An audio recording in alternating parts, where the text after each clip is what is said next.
sweetie. Come here, Sally. So Sally presented to the rehab service about 3 weeks after her initial injury. She had been diagnosed with a left brachial plexus avulsion, a right humeral head fracture, and a left distal femur fracture that had been repaired. Well, when we first saw Sally, her femur fracture was fixed, but both her forelimbs were pretty much unusable. So she was using her back legs to walk and her face for support. So at that point, we decided that since that shoulder was extremely painful, that she needed to go to surgery to have that repaired.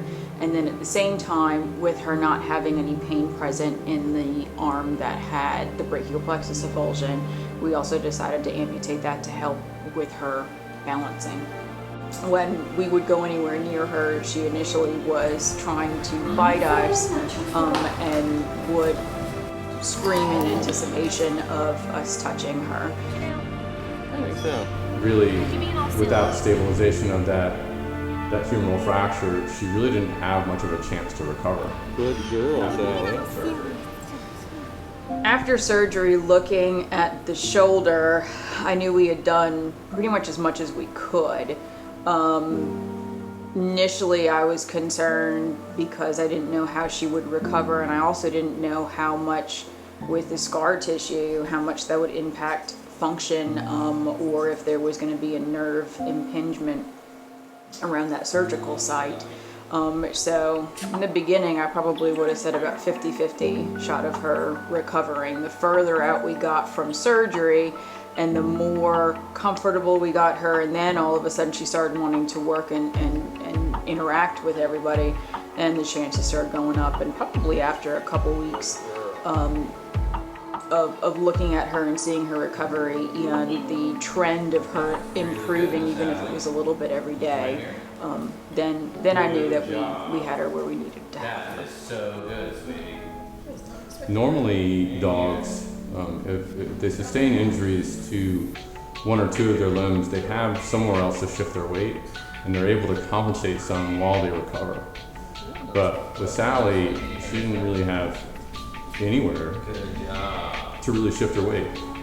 Fracture that high up on her leg, then there really isn't a whole lot of bone to really be able to hold it to the other fragment. If she fell apart, then she really would not have a very good quality of life with only two rear limbs. Now again? We need to start doing some exercise and build strength within that forelimb, that one remaining forelimb, so that she could use it.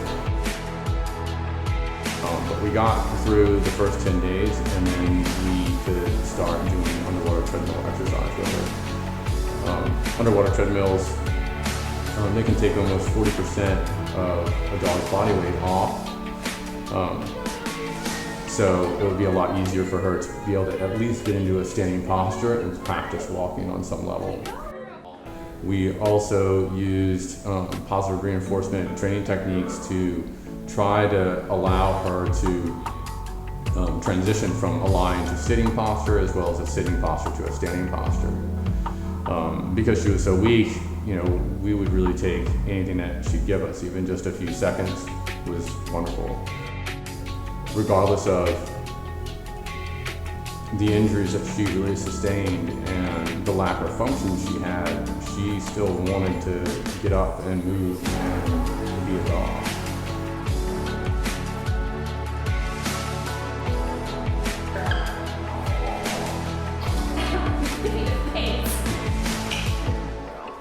And she didn't really give up at any point in time. She wanted to fight through the whole thing.